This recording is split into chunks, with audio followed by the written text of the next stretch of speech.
Hi, Mrs. Nita here with HeroesMart Homeschool Academy. Welcome to science class. We're in week 31. Today we're going to be talking about how to take care of your computer. Taking care of computers. Let's begin with the word of prayer. We thank you, Lord, for this time we have to learn and grow.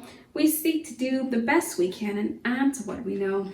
We love you, God, with all our hearts, and to others love we show. Pleasing you is our goal.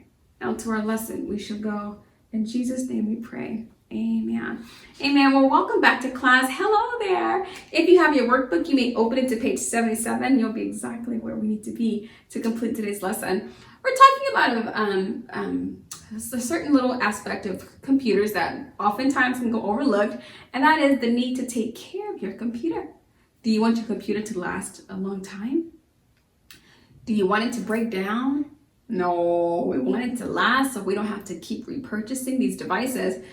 And so we're going to talk about how to take care of your computer and how to be responsible. You know, we want to be responsible for the things that are committed into our care. And so if we have a computer or any sort of device committed to our care, we want to take care of it responsibly. One of the most important things you can do to take care of your computer, here it is. Are you ready? Keep liquids far away from your computer.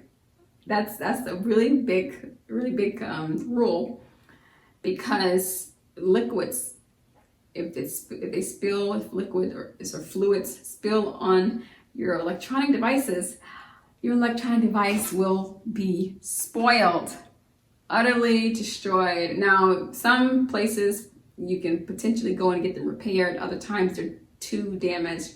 So keep liquids and fluids far away. And that's a really good rule to live by. That includes water, juice, soda, tea, coffee, what else, any other fluid.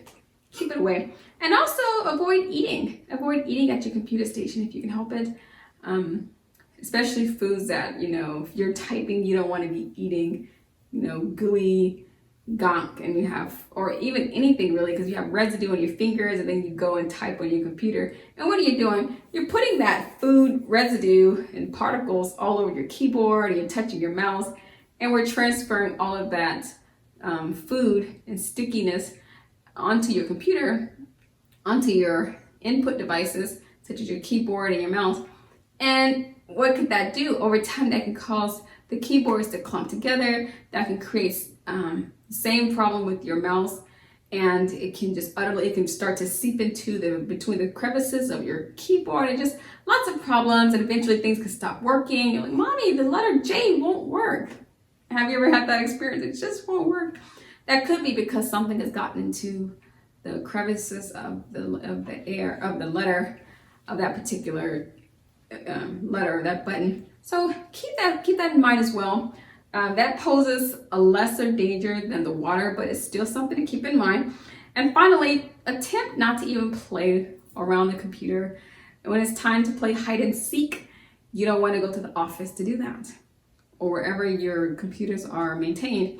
When you're ready to play, jumping jacks, or maybe do your exercises, you want to be careful not to, topple or fall or otherwise lean or destroy your computers, and because all those things can damage your computer and potentially even damage it to the point of no recovery. So if you want to keep up with your computers, these 3 rules: no water, no food, and no playing around the computer.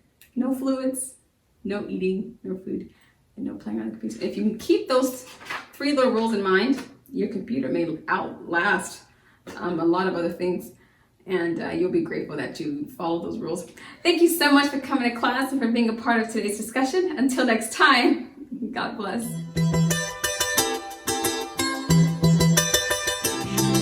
I'll be your hero's buddy, and as you study with HeroesMart, I will be your friend.